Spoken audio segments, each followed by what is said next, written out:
አሰላሙ አለይኩም ወራህመቱላሂ ወበረካቱ። የዩቲዩብ ቤተሰቦቼ እንዴት ናችሁ? ደህና ናችሁ? እኔ ያለው አልሐምዱሊላህ። እናንተስ እንዴት ናችሁ? አላህ ባላችሁበት አላህ ይጠብቃችሁ ይላለው። ዛሬ የመጣው ደግሞ እና አብርሽን የለቀቁት ነገር አይቼ ነው። ብዙም ጊዜ የእነሱን ነገር ያውትቼ ያለውን በስ አሁን ደግሞ በጣም ያሳዝን ነገር አይቼ ዝም ብዬ ማለፍ አልቻልኩም እና በጣም ያሳዝናል። ትዳራቸው እንዳያችሁት ነው። ማንም ወጠጤ ነው ትዳራቸው የሚያሽከረክረው። ይሄው ጣልቃ የገቡበት ነገር ይሄ ነው መጨረሻው። እና ከሁለት ባለቤቶች ሌላ ሰው ገብቶ ይኸው እንትን የሚለው ነገር እንዳያችሁት ነው። መጨረሻ አያምርም። እና ከተጣሉ ጀምሮ እስከ ዛሬ ድረስ በሷም በኩል ቢሆን በሱም በኩል ቢሆን ወጠጤዎች ናቸው የሚያሽከረክሩት ትዳራቸው እና በጣም ያሳዝናል።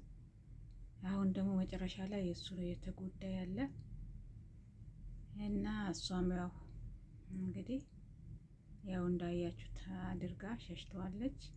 እነዚህም ደግሞ ስራቸው ሰርቶ ወደ ዳር ይዟል።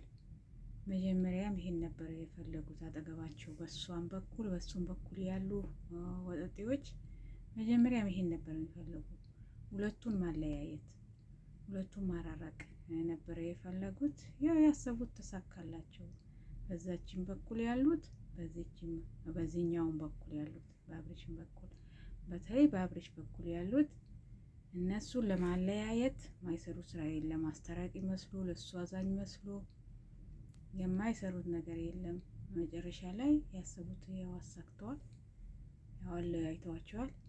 ካለያዩ በኋላ ደግሞ ሄርሜላ እንግዲህ ሄርሜላ መጀመሪያ አንቺ ይሄ ነበር የፈለግሽው፣ አብርሽን ፈልገሽው ሳይሆን ዩቲዩብ ማሳደጊያና ማንኞቹን ጓደኞቹ ዩቲዩባቸውን ለማሳደግና ከሩታ ለማለያየት ነበር አብርሽን የፈለጋችሁት። በአብርሽን በኩል ያላችሁ ማለት ነው፣ ከሄርሜላ ጀምሮ እንጂ አብርሽን ፈልገሽ አይደለም።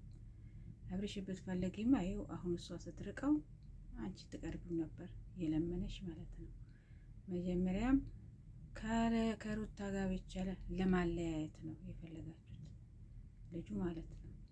ለምን አደገ ለምን ተለወጠ ብላችሁ እና በጣም ያሳዝናል። በሩታም በኩል ያሉ እንግዲህ ያው እሷ የምታደርገው ነገር አሁን